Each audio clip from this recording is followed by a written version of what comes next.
Welcome back. तो अभी हम करने वाले हैं एमनियो सेंटेंसेस। ओके, एमनियो सेंटेंसेस यूज होता है फॉर सेक्स डिटर्मिनेशन। पुराने टाइम पे होता था and it is actually use for sex determination and जो जेनेटिक डिसऑर्डर्स होते हैं उन्हें डायग्नोस करने के लिए। जेनेटिक डिसऑर्डर्स जैसे कि Down syndrome, anaemia, haemophilia and sickle cell, ये सारे जेनेटिक डिसऑर्डर्स होते हैं जो जीन्स के थ्रू आपके अंदर आते हैं एंड उन्हें डायग्नोस कैसे किया जाता है? बाय एमनियोसेटेसिस। एंड एमनियोसेटेसिस आप सेक्स डिटर्मिनेशन भी कर सकते हो कि वेदर द बॉर्न चाइल्ड, मतलब जो बच्चा होने वाला है, जो फीटस है, वो बॉय है या गर्ल है, directly from the mother's womb, right. उसके लिए मतलब आपको 9 मंथ्स तक वेट करने की जरूरत नहीं है। बट क्योंकि इस प्रोसेस का बैड यूज होता था, क्योंकि फीमेल फिटिसाइड होता था, इसी वजह से इस प्रोसेस पर बैन रख दिया गया, which is a very good thing. But अभी भी it is used for only diagnosing the genetic disorder, not for anything else, right. Now analyse, taken foetal cell and dissolved substance. अब analyse कैसे करवाते हैं? जो फीटल सेल होता है उसे लिया जाता है एंड उसको वो जो सब्सटेंस होते हैं एंड जो डिजोल्व सब्सटेंस होते हैं उसे लिया जाता है एंड अंडर माइक्रोस्कोप उसे देखा जाता है। तो उसके जो रिपोर्ट्स होते हैं वो आपको क्या बताते हैं? Presence of genetic disorder, that is Down syndrome, anaemia, haemophilia and sickle cell. अब ये किस फेज की बात है? जब आपका बच्चा फीटल्स होगा तब, राइट, तब आप ऐसे कर सकते हो। फीटस का जो फ्लूइड होता है उसके अंदर एमनियोटिक बैग होता है, that amniotic bag is having amniotic fluid. उस फ्लूइड को लेने के बाद आप उसे माइक्रोस्कोप में देखते हैं तो आपको जेनेटिक डिसऑर्डर्स दिखने को मिलते हैं, अगर हो तो। ना हो तो नहीं दिखेंगे ऑफ कोर्स। एमनियोसिंथेसिस पर बैन लग गया था, क्यों? क्योंकि फीमेल फर्टिसाइड हो रहा था, which is actually a good thing. क्योंकि फीमेल फर्टिसाइड अगर कंटिन्यू होता तो आज फीमेल का रेट बहुत कम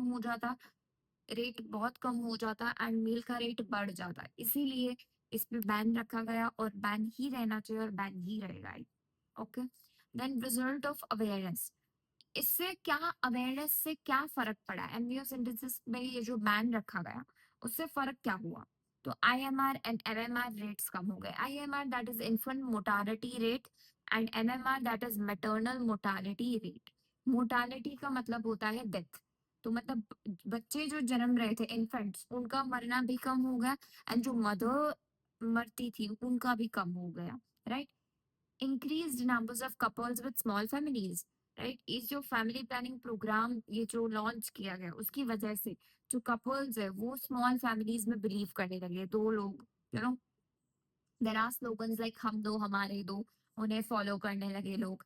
detection and cures of STDs. अब क्योर्स, डिटेक्शन कैसे करना है एसटीडीज का, वो सब भी वो हो चुका है, फाइंड आउट हो चुका है। क्योर कैसे करना है?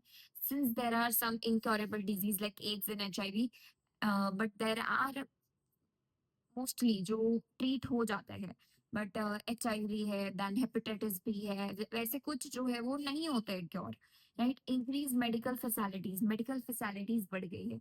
तो this was all about your amniocentesis. तो ये पूरा अगर आपको 4 मार्क्स में पूछते हैं तो मैंने आपको स्टार्टिंग से जो समझाया वहां से यहाँ तक का आपको सब लिखना पड़ेगा। And sometimes even in case they use to ask you by this result of awarenesses, ये 4 पॉइंट्स भी लर्न करने हैं।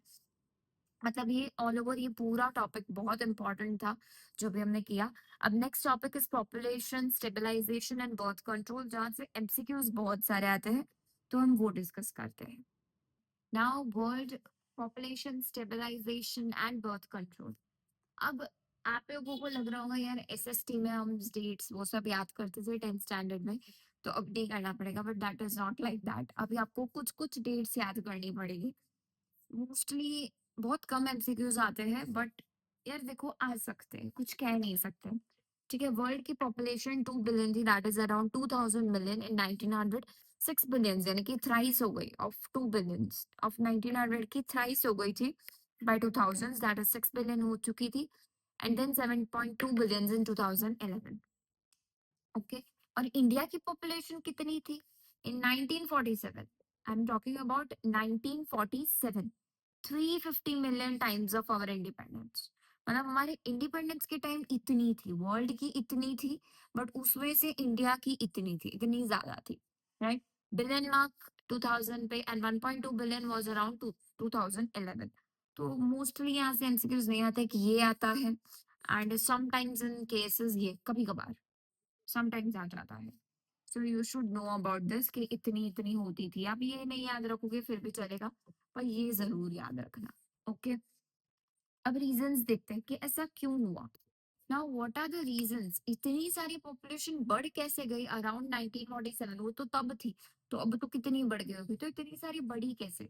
Due to a rapid decline in MMR and IMR, हमने आगे ही देखा कि आईएमआर एंड एमएमआर बहुत ज्यादा बढ़ गया था, इसीलिए फिर हमने infrastructure facilities, professional expertise and medical assistance वो सब चीजें लॉन्च की, फैमिली प्लानिंग प्रोग्राम लॉन्च किया, अवेयरनेस किया। So people are getting known about this things, and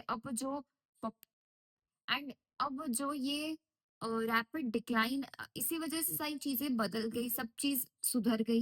and जो रैपिड डिक्लाइन आने लगा maternal and infant mortality rate में, मतलब वो कम होने लगे, विच is a good thing, but population बहुत ज्यादा बढ़ गई, है ना।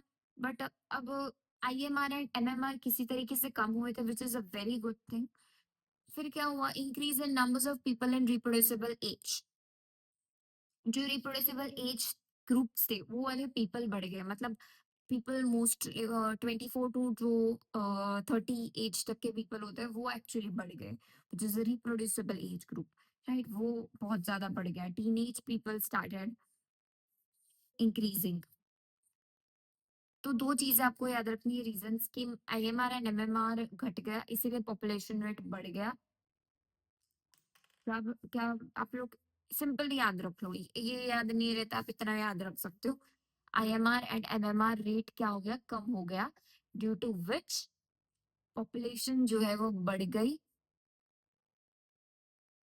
एंड दूसरा पे याद रख सकते हो कि रिप्रोड्यूसिबल एज ग्रुप्स जो है उनका नंबर बढ़ गया। सेंसस रिपोर्ट बताता है less than 2%, 20 per 1000 per year. Next is किस वजह से, अब ये सब चीजें बढ़ी तो उसकी वजह से क्या असर पड़ा, ड्यू टू विच, इन सब चीजों की वजह से क्लोथिंग, फूड एंड शेल्टर, ये सब चीजें भी इंक्रीज होने लगी। अब जितने लोग बढ़ेंगे उतनी खाना पीना और रहने की जगह भी तो जाएगी। फिर स्टेप्स क्या हम ले सकते हैं to maintain birth rate and stable population rate, अब वो हम देखते हैं। Steps to maintain population rate, कैसे आप पॉपुलेशन रेट को कंट्रोल कर सकते हो। यूज ऑफ कॉन्ट्रासेप्टिव मेथड्स, जो कि इसके बाद का टॉपिक है, आइडियल कॉन्ट्रासेप्टिव एंड वो सब चीजें आप पढ़ोगे उसमें, तो कॉन्ट्रासेप्टिव मेथड्स का यूज करना चाहिए। फॉलोइंग स्लोगन्स, लाइक हम दो हमारे दो, वैसे स्लोगन्स को फॉलो करना चाहिए। Norm to adopt one child, there are many child who are orphan, उन्हें अडॉप्ट करना चाहिए आपको।